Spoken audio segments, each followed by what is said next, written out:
সর্বপ্রথম আলোচনা করা যাক র্যান্ডি অর্টন এবং কোডি রোডসকে নিয়ে। তো আপনারা কনফার্ম ধরে নিতে পারেন যে নাইট অফ চ্যাম্পিয়ন বিউতে কিং অফ দ্য রিংয়ের যে ফাইনাল ম্যাচটি হবে কিং হওয়ার জন্য, সেই জায়গায় দেখবেন যে কোডি রোডস এবং র্যান্ডি অর্টনের ম্যাচটি, আর তার ইঙ্গিত ডাব্লিউডাব্লিউই স্ম্যাকডাউনে কিন্তু এক হিসাবে ইঙ্গিত দিয়ে দিয়েছেন। আপনারা যেমন দেখলেন যে এবার স্ম্যাকডাউনের শুরুতে র্যান্ডি অর্টনকে কোডি রোডসকে জন সিনাকে দেখা গিয়েছিল, সে জায়গায় কিন্তু র্যান্ডি অর্টন তিনি একটি পরিষ্কার কথা বলে দিয়েছে যে এই আনডিসপিউটেড ইউনিভার্সাল চ্যাম্পিয়নশিপের জন্য যদি তার রাস্তায় কোডি রোডসও আসেন, তিনি কোডি রোডসকে বিট করে দিবেন। যার কারণে এই জিনিসটি পরিষ্কার বোঝা যায় যে যেহেতু এবার সেকেন্ড রাউন্ডের জন্য সিলেক্ট হয়ে গিয়েছেন কোডি রোডস এবং র্যান্ডি অর্টন, আর অপরদিকে র্যান্ডি অর্টন তিনি ফাইনাল রাউন্ডের জন্য ফেস করবেন স্যামি জায়নকে, আর অপরদিকে এবার রয়ে যে একটি ব্যাটল ফোয়ারের ম্যাচ হবে সেকেন্ড রাউন্ডের জন্য, যে জিতবে তাকে ফেস করবে কোডি রোডস।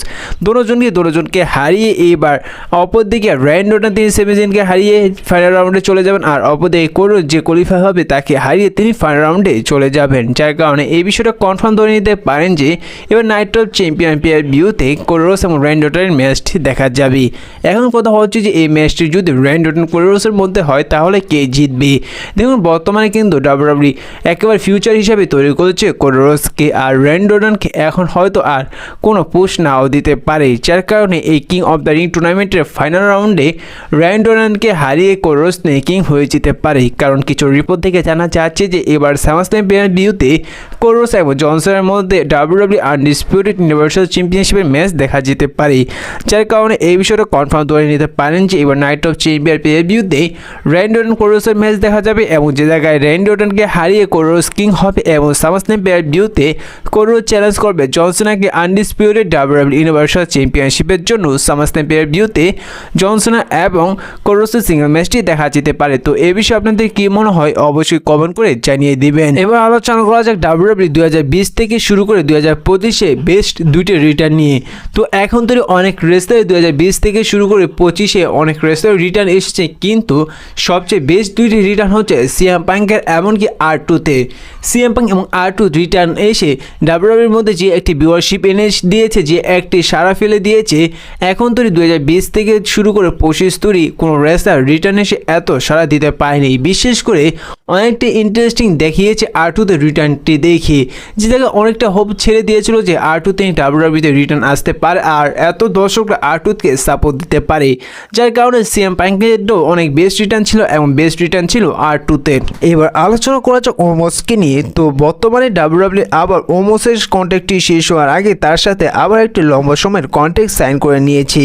তো ডাব্লিউডাব্লিউই কিন্তু এখন ওমোসকে একেবারে ব্যবহার করছে না, এমনকি প্রায় লম্বা সময় ধরে ওমোসকে ডাব্লিউডাব্লিউইতে দেখা যাচ্ছে না। এমনকি ওমোস তেমন কোনো রেসলিং করতে পারে না, তেমন কোনো এন্টারটেনমেন্ট দিতে পারে না, তবু কিন্তু ওমোসের সাথে ডাব্লিউডাব্লিউই লম্বা একটি কন্ট্রাক্ট সাইন করেছে। আর অপরদিকে যে সমস্ত রেসলাররা এন্টারটেনমেন্ট দিতে পারে, ভালো রেসলিং করতে পারে, সে সমস্ত রেসলারগুলোকে ডাব্লিউডাব্লিউ থেকে রিলিজ করে দিচ্ছে। ডাব্লিউডাব্লিউ তারা বর্তমানে কী করছে তারা হয়তো নিজেও জানে না। জানা যাচ্ছে যে এবার হয়তো ওমোসকে এই সপ্তাহে মানি নাইট রয়ে দেখা যেতে পারে। বিশেষ করে জানা যাচ্ছে যে এই সপ্তাহে মানি নাইট রটি নাকি গ্রেটেস্ট একটি মানি নাইট র হতে যাচ্ছে, এবং ডাব্লিউডাব্লিউ হিস্টোরিতে থাকার মতন এমন একটি মানি নাইট র ডাব্লিউডাব্লিউ উপস্থাপন করতে যাচ্ছে। আর এই মানি নাইট রটি নাকি সারা জীবন সমস্ত দর্শকরা মনে রাখবে।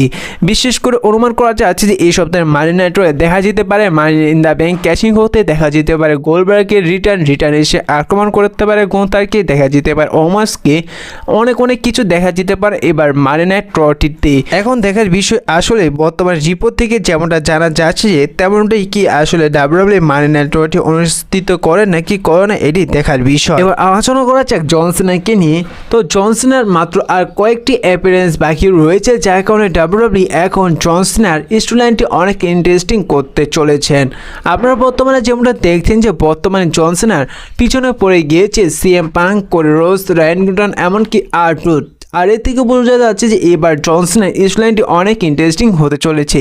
আর আরেকটি বিষয় অনুমান করা যাচ্ছে যে এবার জন সিনা খুব শীঘ্রই তার টাইটেলটি হাতে চলেছে, হয়তো সামারস্ল্যাম ভিউতে, আর নয়তো সামারস্ল্যাম ভিউর পর 1 থেকে 2টি ভিউর মধ্যে জন সিনা খুব শীঘ্রই তার টাইটেলটি হেরে যাবে। তো এই বিষয়ে আপনাদের কী মনে হয়, জন সিনা আসলে তার টাইটেলটি কবে হারতে পারে, এমনকি কার কাছে হারতে পারে তাও জানিয়ে দিবেন। এবার আলোচনা করা যাক গুন্থারকে নিয়ে। তো গুন্থারকে নিয়ে বর্তমানে 2টি রিপোর্ট সামনে এসেছে, আর এই 2টি রিপোর্টের ওপর আমি মোটেও বর্তমানে বিশ্বাস করছি না। মনে হলো আপনাদের সাথে শেয়ার করি এবং আপনাদের মূল্যবান মতামত জানি। সেটি হচ্ছে যে বর্তমানে কিছু রিপোর্ট থেকে জানা যাচ্ছে এবং তারা ধারণা করছে যে এবার নাইট অফ চ্যাম্পিয়ন পেয়ার ভিউতে গুন্থারের অপোনেন্ট হতে পারে ওয়ার্ল্ড হেভিওয়েট চ্যাম্পিয়নশিপের জন্য এলিজার ড্রাগনের সাথে গুন্থারের ম্যাচ দেখা যেতে পারে এবার নাইট অফ চ্যাম্পিয়ন পেয়ার ভিউতে। এমনকি স্যাটারডে নাইট মেইন ইভেন্টে দেখা যেতে পারে গুন্থার এবং গোল্ডবার্গের ম্যাচটি, এবং এও জানা যাচ্ছে যে স্যাটারডে নাইট মেইন ইভেন্টে গোল্ডবার্গ তার রিটায়ারমেন্ট লাস্ট ম্যাচ রেসেল করে তিনি ডাব্লিউডাব্লিউ থেকে রিটায়ার্ড হয়ে যেতে পারেন।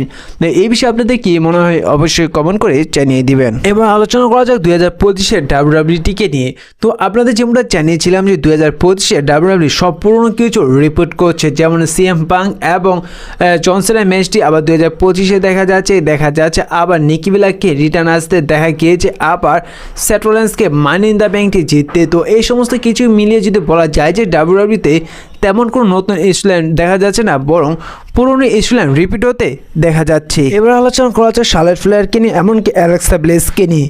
তো আপনারা এই জিনিসটি কনফার্ম ধরে নিতে পারেন যে এবার শার্লেট ফ্লেয়ার এবং অ্যালেক্সা ব্লেসের মধ্যে একটি ফিউড দেখা যাবে, আর হয়তো পরবর্তীতে অ্যালেক্সা ব্লেস এবং শার্লেট ফ্লেয়ার তারা নিউ ট্যাগ টিম হয়ে কাজ করতে পারেন ডাব্লিউডাব্লিউতে। তো এই দুইটা জিনিস থেকে যে কোনো একটি জিনিস আপনারা খুব শীঘ্রই ডাব্লিউডাব্লিউতে দেখতে চলেছেন। তো আজকের এই ভিডিওটা এ পর্যন্তই ছিল। দেখা হচ্ছে পরবর্তী ভিডিওতে নতুন কোনো আপডেট নিয়ে। ভিডিওটি ভালো লাগলে অবশ্যই লাইক করে দিবেন, ছোট রেসলিং চ্যানেলে নতুন না থাকলে চ্যানেলটি সাবস্ক্রাইব করে দিবেন। তো দেখা হচ্ছে পরবর্তী নতুন কোনো ভিডিওটিতে।